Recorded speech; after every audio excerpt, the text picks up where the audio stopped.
അമ്മായി, ഇനിയും എന്റെ ക്ഷമയെ പരീക്ഷിക്കരുത്. ഞാനും രവിയുമായിട്ടുള്ള വിവാഹം ഉടനെ നടത്തണം. വിവാഹം ഒരാളുടെ മാത്രം ഇഷ്ടത്തിന് നടത്താൻ പറ്റില്ലല്ലോ. ഇക്കാര്യത്തിൽ രവിയുടെ അഭിപ്രായത്തെക്കാൾ നിങ്ങളുടെ തീരുമാനത്തിനാണ് ഞാൻ വില കൽപ്പിക്കുന്നത്. അത് അംഗീകരിക്കാൻ ഞാൻ തയ്യാറില്ലെങ്കിൽ രവി അല്ലറാതെ ഇവിടെ കേൾക്കാൻ സംസാരിച്ചാ മതി. അധിക പ്രസംഗി, നിന്റെ അച്ഛന്റെ മരണശേഷം ഞാനാണ് ഈ എസ്റ്റേറ്റ് ഏറ്റെടുത്ത് നടത്തിയത്. ഇന്ന് നിങ്ങൾ അനുഭവിക്കുന്ന ഈ സുഖ സൗകര്യങ്ങളെല്ലാം എന്റെ ഒരാളുടെ പ്രയത്നത്തിന്റെ ഫലമാണ്. അതിന്റെ നേട്ടം ഞങ്ങളെക്കാളേറെ നിങ്ങൾക്കാണ്. രവി, നീ ആരോടാണ് സംസാരിക്കുന്നത് അറിയാമോ? അറിയാം, ഞങ്ങളുടെ ശമ്പളം പറ്റുന്ന മാനേജരോട്. നിന്റെ സംസാരം അതിര് കടക്കുന്നു. നിന്റെ പ്രവൃത്തി ഞാൻ എന്ത് ചെയ്യുന്നാണ് അമ്മായി പറയുന്നത്? ഞാൻ പറയാമടാ.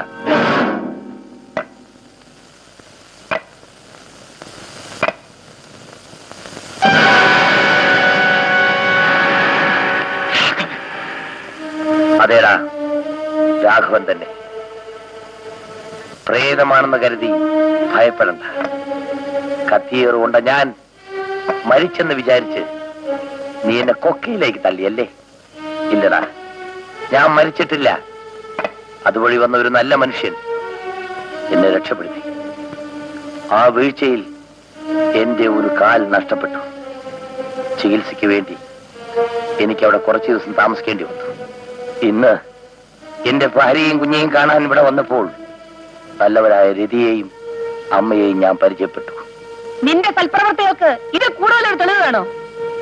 രവി,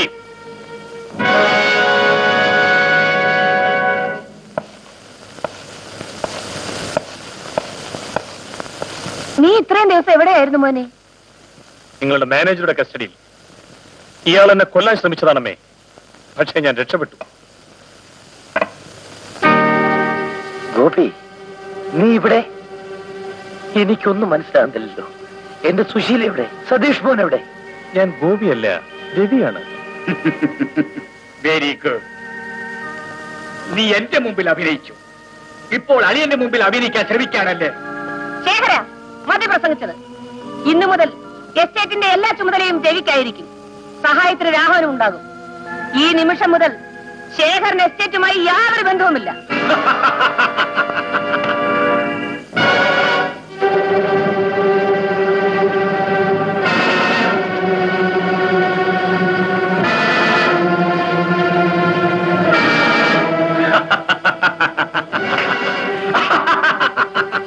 ഈ ശേഖരൻ ഇതുവരെ ആരുടെ മുമ്പിലും തോറ്റിട്ടില്ല, ഇനിയോട്ട് തോൽക്കുകയുമില്ല. തങ്കപ്പ, ഈ മുളം തന്നെ ഇരുട്ടറയിൽ അടയ്ക്കും. ഒരു തുള്ളി വെള്ളം പോലും കൊടുക്കരുത്.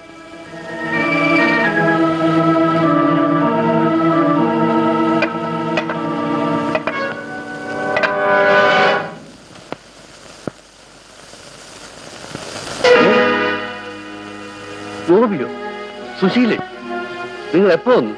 എങ്ങനെ അകത്ത് കിടന്നു? ഞങ്ങൾ പുറകുവശത്തെ വാതിൽ കൂടെ വന്നമാവാ. എന്റെ കുഞ്ഞെവിടമ്മാവാ? നീ എന്നോട് ഒന്നും പറയാതെയല്ലേ കുഞ്ഞിനെ കൊണ്ടുപോയത്? നിന്നെയും കുഞ്ഞിനെയും ഞാൻ അന്വേഷിക്കാത്ത സ്ഥലങ്ങളിൽ. അയ്യോ, അപ്പൊ എന്റെ കുഞ്ഞെവിടെ പോയി? ഒരു പക്ഷേ ആ ശേഖരന്റെ കിരങ്ങനെ ഒപ്പിട്ട് കാണുമോ? അയ്യോ, എന്റെ കുഞ്ഞിനാ ദ്രോഹി. സുശീലേ, സമാധാനമായിരിക്കും. എന്റെ ജീവൻ പണയം വെച്ചെങ്കിലും രാഘവേട്ടനെയും മോനെ ഞാൻ ഇവിടെ കൊണ്ടുവരും. ചാമുണ്ണിയുടെ ശബ്ദമാണല്ലോ. എന്താ ചാമുണ്ണി? ഞങ്ങൾ പോയ വലിയ വീട്ടിൽ അടിപിടി നടന്നു. ഞാൻ നോക്കി. ഒരു മുടന്ന കൂടി വന്നിട്ടുണ്ട്. നിറയെ തോക്കാളുണ്ട്.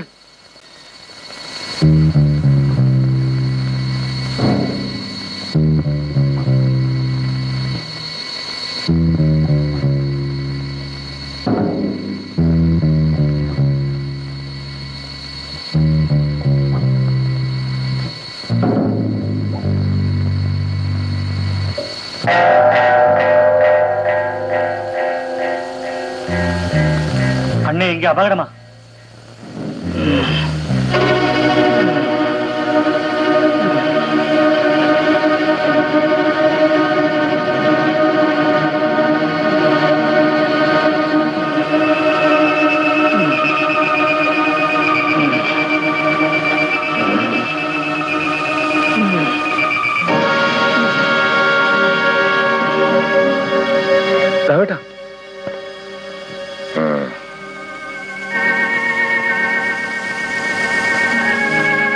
ഗോപി, അതെ, ഞാൻ ഗോപി. രാഘവേട്ടൻ എവിടെയായിരുന്നു ഇത്രയും കാലം? എന്തു പറ്റി? എങ്ങനെ ഇവിടെ ഒന്ന് പെട്ടു? എനിക്കിവിടുന്ന് എഴുന്നേക്കണം. എന്താ രാഘവേട്ടൻ? അതാ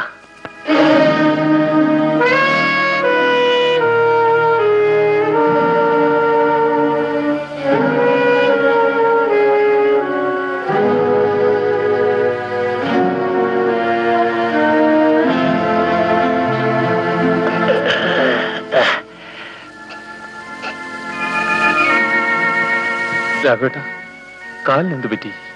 അതൊക്കെ പിന്നെ പറയാ. സതീഷ് മോനും സുശീലയും ഒക്കെ എവിടെ? അവർ വീട്ടിലുണ്ട്. കുറച്ചു മുമ്പ് നിന്നെ പോലെ ഒരുത്തൻ ഇവിടെ വന്നിരുന്നു, രവി.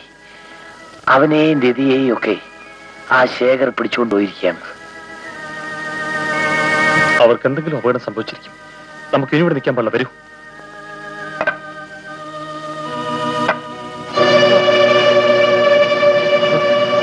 അമ്മാവാ, അമ്മാവാ, അയ്യോ, എന്തു പറ്റി? എന്താ അമ്മാവാ, എന്തായി കാണുന്നതല്ല? ഒന്നുമില്ല. രാഘവ, ഇതെന്തു പറ്റി? ഇതെന്തു വേഷം? അതൊക്കെ പറയാം മാവ. സുശീലയും സതീഷ് മോനും എവിടെ? ഓ, സുശീലേ 5-6 ആള് വന്ന് പിടിച്ചോണ്ടുപോയി. എനിക്ക് അവളെ രക്ഷപ്പെടുത്താൻ കഴിഞ്ഞില്ല രാഘവ.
എന്താ, അമ്മയ്ക്കും മോക്കും സുഖം തന്നെയല്ലേ?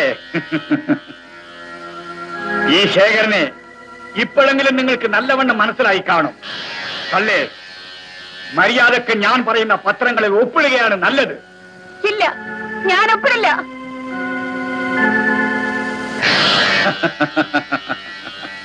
സുശീല ദേവിയുടെ സഹോദര വാത്സല്യത്തിന് അഭിനന്ദനങ്ങൾ.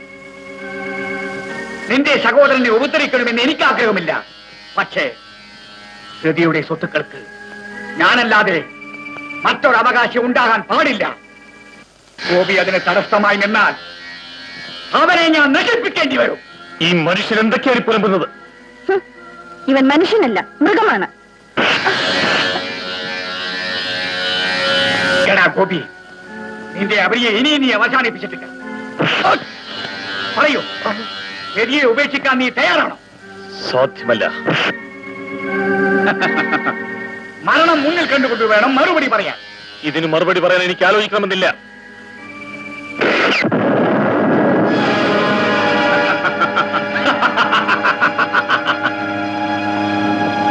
എന്താ ഭയപ്പെട്ടു? അത്ര പെട്ടെന്ന് മരിക്കാൻ നിങ്ങളെ ഞാൻ അനുവദിക്കില്ല.